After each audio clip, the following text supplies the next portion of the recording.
네, 반갑습니다. 런던 투자 괴물입니다. 오늘은 이제 이베이 코리아 인수 관련해가지고 이마트 주식에 대해서 조금 알아보도록 하겠습니다. 이마트 주가 전망에 이제 대해서 알아보면서 이제 우리 현재 온라인 시장에서의 현재 유통 시장 특징도 몇 가지 알아보면서 뭐 쿠팡이라든지 그런 거에 관해서도 조금 더 알아보는 시간 가져보도록 하겠습니다. 일단 현재 이베이 코리아 인수에 대한 이야기가 많은데 이 알아보기 전에 이제 현재 유통시장에서 유통시장 특징 몇 가지를 알아보고 시작을 하겠습니다. 이제 현재 온라인 시장에서 유통시장 특징 같은 경우에는 이제 스마트폰이 보급이 되면서 코로나19까지 이제 겹치게 발생이 되면서 온라인 시장, 유통 시장이 계속적으로 급격한 성장을 보여주고 있는데 이제 스마트폰이 보급이 되면서 편리하게 결제 시스템이 편리하게 되고 진입 장벽도 이제 뭐 사람들이 쉽게 접근할 수 있으면서 그런 시장이 되면서 이제 완전 경쟁 시장이 되고 있으면서 온라인 유통 시장의 분류 같은 경우는 이제 공산품, 신성식품이 85대 15의 점유율을 보여주고 있다라고 생각을 하시면 되겠고, 스마트폰의 보급으로 인해서 모바일 유통 시장의 장점 몇 가지는 일단 우리가 뭐 어느 때나 어디서든 구매를 할 수 있다. 뭐 친구랑 이야기를 하다가 카페에서 이야기를 하다가 그거 좋아 하면서 뭐 사볼 수도 있는 거고, 옛날에는 이제 직접 찾아가서 구매를 많이 했다면 지금은 시간과 장소에 구애받지 않고 구매를 할 수 있다. 그리고 편리한 결제 시스템, 뭐 지문 인식만 해도 되고 뭐 비밀번호 몇 자리만 입력하고 바로 구매할 수 있는 시스템이 되다 보니까 그에 따라서 가격 경쟁이 기업마다 치열해지고 있다. 가격 경쟁이 심해지면서 ASP가 낮아지게 되고 최대 수혜자는 결국 우리 소비자가 된다는 거겠죠.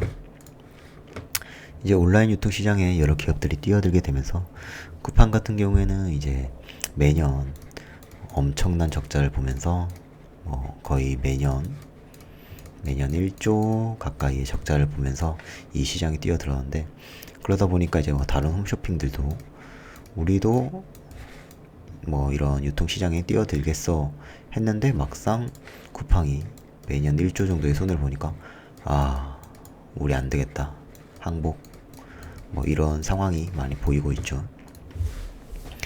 이제 쿠팡 같은 경우에는 이제 이런 공격적인 투자로 1조 가까이의 손해를 보면서도 공격적인 투자를 하면서 시장의 점유율을 확보를 하고, 그에 따라서 공격적인 투자로 얻은 트래픽, 이것을 플랫폼화 시키고 있다라고 생각을 하시면 되겠습니다. 이제 카카오 같은 기업도 이제 카카오톡을 통해서 이것을 플랫폼화 시키고 뭐 모빌리티, 그리고 뭐 선물하기, 온라인 쇼핑 하기, 뭐 그리고 뭐 여러 사업에 웹툰 뭐 그런 사업에 이제 진출을 하게 되는데, 쿠팡도 마찬가지로 이런 공격적인 투자로 얻은 트래픽을 이용해서 플랫폼화를 만들고, 이런 플랫폼화를 시키면서 최근에는 뭐 OTT 사업에도 진출을 하는 것을 볼 수 있습니다. 이제 쿠팡의 대표적인 전략을 몇 가지 보자면, 이제 뭐 저가로 세일을 하고 시장의 점유율을 이제 확보, 그 다음에 이제 쿠팡 같은 경우에는 이제 물류센터를 가지고 있는데, 이런 물류센터에서 재고를 빨리빨리 없애기 위해서 이 재고가 남아버리면 바로 저가 할인, 뭐 미국으로 보자면 뭐 블랙 프라이데이처럼 저가로 할인을 하면서 뭐 이걸로 인해서 이제 뭐 다른 기업들과의 마찰도 있기야 하지만, 이제 쿠팡 같은 경우에는 이런 걸 전략으로 사용을 하고 있다라고 생각을 하시면 되겠습니다. 아무래도 싸니까 우리는 뭐 소비자 입장에서 조금이라도 싼 데에서 사면 좋으니까 쿠팡이 그런 걸 잘 이용하고 있다라고 생각을 하시면 되겠죠. 하지만 이제 쿠팡 같은 경우에는 이제 미국의 아마존 같은 경우는 이런 투자 같은 걸로 이제 플랫폼화를 시키고 이제 독보적인 점유율로 시장을 지배를 했지만, 아직 쿠팡은 유통업체 쪽에서 강자가 되진 않고 있다. 물론 계속적으로 공격적인 투자를 하면서 시장 점유율을 확보를 했지만 아직 아마존 같이 막대한 점유율을 보여주지는 못하고 있다. 그러다 보니까 이제 쿠팡 같은 경우에는 이제 또 뭐 그래도 어느 정도 시장 점유율을 확보해 놨으니까 광고 그리고 마케팅을 통한 수익 그리고 아까 말했듯이 뭐 OTT 같은 사업에 진출을 하면서 이게 플랫폼화가 더 된다면은 쿠팡도 이제 나스닥에 상장을 하고 계속 하락을 하고 있지만 이런 플랫폼화를 하게 된다면 다시 어디까지 올라갈지 모른다. 카카오랑 비슷하다고 생각을 하고 있습니다.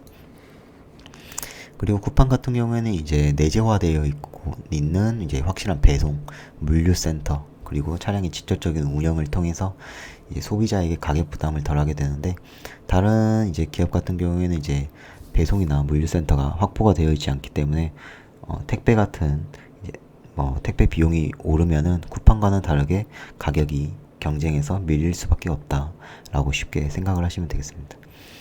그리고 이제 쿠팡 같은 경우에는 이제 직매입 때문에 이제 제조업체에 싸게 살 수 있으면서 이로 인해서 이제 바잉 파워가 강해진다. 제조업체도 직매입을 통해서 대규모로 납품 그리고 규칙적인 매출이 가능해진다. 라고 이제 쿠팡에 대해서 쿠팡이랑 이제 쿠팡이 어떤 전략을 쓰고 있는지 그리고 현재 유통시장의 특징 몇 가지 알아보게 되었고 이제 이마트 같은 경우에는 이제 쿠팡과는 다르게 이제 쿠팡이 온라인 유통에서 힘을 쓰고 있으면은 이제 이마트 같은 경우에는 이제 식품 온라인 쪽에 힘을 쓰고 있는데 이 식품 온라인 쪽에 이마트가 강자로 있으면서도 아직 지금 조금 이마트가 못 따라가고 있는 게 너무 늦게 진출을 했다. 너무 늦게 진출을 했고 이 식품 온라인 시장이 너무 빠르게 성장을 하다 보니까 이 이마트가 하는 순간 이 식품 온라인 시장이 이렇게 빠른 속도로 성장을 해버리면서 이마트가 조금 성장이 늦어졌다라고 생각을 하면 되겠습니다. 이마트 같은 경우 이제 식품 매출의 비중이 65% 정도를 차지하고 있고 코로나19로 인해서 이제 비대면 장보기 저희가 이제 가지 않고도 뭐 배송 쓱 배송 뭐 이런 걸로 배송으로 장보기가 유행하고 있는 만큼 이제 이마트 같은 경우 이제 신선식품 강화를 통해서 할인점 경쟁력을 강화하고 있고 매장을 활용한 PP센터 증설로 인해서 지속적으로 성장세가 커지지 않을까 생각을 하고 있습니다. 그리고 최근에는 또 뭐 이제 W 컨셉을 인수를 하면서 이제 코로나19 이제 보복 심리로 인해서 여성 패션 라인을 강화하는 걸 보여주고 있고 여성 고객의 데이터 확보를 하면서 시너지 창출이 가능할 것이라고 보이는 것도 미래에 긍정적으로 생각해 볼 수 있겠습니다. 최근 이마트 같은 경우 이제 이베이 코리아의 인수에 대한 이야기가 나오고 있는데 이베이 같은 경우에는 이제 미국에 본사가 있는 다국적 전자상거래 기업으로 G마켓, 옥션 같은 인수 이커머스 시장에 진출을 했는데 이베이 코리아가 이제 12% 정도의 점유율을 가지고 있다. 근데 이제 조금 이제 G마켓이나 옥션 같은 거는 솔직히 지금 요즘 세대들은 이 G마켓이나 옥션을 잘 안 쓴다고 생각을 해서 이게 얼마나 큰 메리트가 있는지는 모르겠지만 뭐 어머니 세대라든지 조금 나이가 드신 분들은 아직 G마켓이나 옥션도 많이 쓰실 텐데 조금 구닥다리 같다. 약간 구닥다리 같다. 뭐 쿠팡이나 뭐 최근 많이 쓰는 뭐 쓰기라든지 이런 거에 비해서 조금 이런 경쟁이 더 있을까? 이걸 인수한다 해서 어떤 효과가 있을까? 라는 생각을 한 번씩 해보게 됩니다. 물론 이제 이마트나 뭐 네이버가 이베이를 인수를 하게 된다면 이제 이마트랑 네이버가 이제 합작을 해서 이베이를 인수하자라고 말이 나오고 있는데 그러면 이제 언론에서는 이제 이게 4조 4천억 원 4조 4천억 원이라는 돈인데 이게 이제 네이버가 20%를 지분을 매입하고 이제 나머지가 이마트가 80%를 매입을 하게 되면 약 3.5조를 지불해야 되는데 이마트가 이제 자산 처분으로 최근에 확보한 1.5조 그리고 보유 자산이 1.5조와 1조를 합쳐도 2.5밖에 안 되기 때문에 1조가 남는데 이 1조를 어떻게 충당할 것이냐. 물론 이 1조 원을 충당을 한다면 재무적으로 상당하게 부담감으로 작용할 수밖에 없고, 이거에 따라서 이제 주가는 하방 압력이 있을 수 있다라고 생각을 할 수 있겠습니다.